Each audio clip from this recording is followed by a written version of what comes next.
ओम उमा महेश्वराय नमः।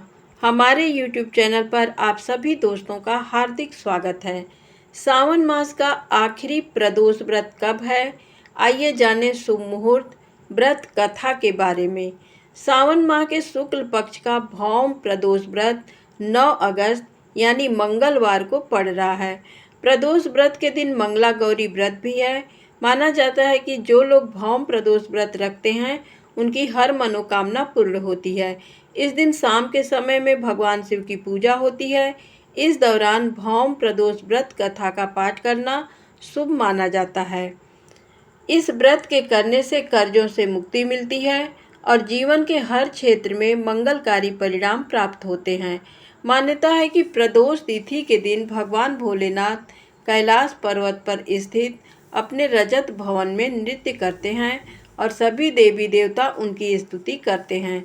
इस दिन भगवान शिव और माता पार्वती के साथ हनुमान जी की भी पूजा की जाती है। भौम प्रदोष का व्रत संतान प्राप्ति की कामना के लिए किया जाता है। सावन मास में शुक्ल पक्ष की त्रयोदशी तिथि का प्रारंभ 9 अगस्त मंगलवार की शाम 5:45 से लेकर अगले दिन बुधवार 10 अगस्त को दोपहर 2:15 तक रहेगी। भगवान भोलेनाथ की पूजा के लिए प्रदोष का शुभ मुहूर्त 9 अगस्त को शाम 7:06 से रात 9:14 तक रहेगा। भौम प्रदोष व्रत की पूजा। इस दिन संध्या काल में स्नान करने के बाद संध्या बंदन करें। इसके बाद भगवान शिव की पूजा कर घर के ईशान कोण में शिव जी की स्थापना करें। शिव जी को पुष्प धूप दीप नैवेद्य अर्पित करें। कुश के आसन पर बैठकर शिव जी के मंत्रों का जाप करें। इस दिन आप शिव चालीसा का पाठ करना बेहद लाभदायी माना जाता है। शाम के समय हनुमान चालीसा का पाठ भी करना चाहिए। आइए जानते हैं भौम प्रदोष व्रत कथा।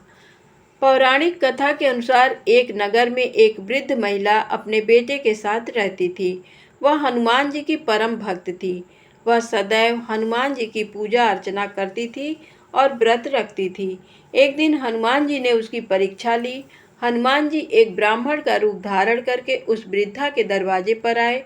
हनुमान जी ने कहा कि कोई है हनुमान भक्त जो उनकी इच्छा को पूरा करे। उनकी आवाज़ सुनकर वह वृद्ध महिला भागते भागते घर के बाहर आई तो ब्राह्मण साधु को देखा। उसने उनकी इच्छा पूछी तो हनुमान जी ने कहा कि वह भूखे हैं, तुम जमीन लीप दो, वहाँ पर बैठकर भोजन करेंगे। उस महिला ने कहा कि वह तो ये काम नहीं कर पाएगी, आपको कोई और इच्छा हो वो बताएं। तब हनुमान जी ने उससे 3 बार वचन लिया कि वह अपना वचन पूरा करेगी। इसके बाद हनुमान जी ने उससे कहा कि तुम अपने पुत्र को बुलाओ, वे उसकी पीठ पर आग जलाकर भोजन पकाएंगे और फिर भोजन करेंगे। वह वृद्धा अपने वचन से बंधी हुई थी। उसने बेटे को बुलाया। हनुमान जी ने उस वृद्धा से ही उसके पुत्र को जमीन पर पेट के बल लेटाया और पीठ पर आग जलवाई। इसके बाद वह वृद्धा अपने कमरे में चली गई। इधर हनुमान जी ने भोजन बनाकर उस वृद्धा को आवाज़ लगाई कि भोजन तैयार है, तुम अपने बेटे को बुलाओ ताकि वह भी भोग लगा ले। ये सुनकर वृद्धा ने कहा कि हे ब्राह्मण साधु, ऐसा बोलकर आप मेरे मन को दुखी ना करें। हनुमान जी के बार बार कहने पर उसने अपने बेटे को पुकारा तो दौड़कर बेटा माँ के पास आ गया। उसे जीवित देखकर वृद्धा आश्चर्य में पड़ गई। तब वह उस ब्राह्मण साधु के चरणों में नतमस्तक हो गई। इसके बाद हनुमान जी अपने वास्तविक स्वरूप में आए और उसे दर्शन दिए। धन्यवाद।